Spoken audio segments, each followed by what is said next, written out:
আজকে একটি গুরুত্বপূর্ণ বিষয় নিয়ে আলোচনা করব, তা হলো আমরা গুরুত্বপূর্ণ একটি জিনিস মিস করতেছি।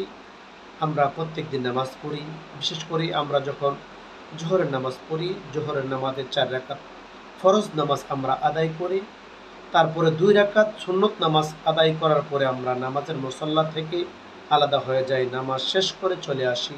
এখানে আমরা গুরুত্বপূর্ণ একটি জিনিস হারিয়ে ফেলতেছি। ইমামুল আম্বিয়া রসুল পাক সাল্লাল্লাহু তাআলা আলাইহি সাল্লাম বলেছেন, যে ব্যক্তি জোহরের নামাজের 4 রাকাত ফরজ নামাজের পরে আরও 4 রাকাত নামাজ আছে, ওই 4 রাকাত নামাজ আদায় করলো, আল্লাহ পাক রাব্বুল আলামিন তার জন্য জাহান্নামের আগুন হারাম করে দিবেন। সুবহানাল্লাহ, সুবহানাল্লাহ, সুবহানাল্লাহ। অর্থাৎ আবু দাউদ শরীফের 1269 নম্বর হাদিস।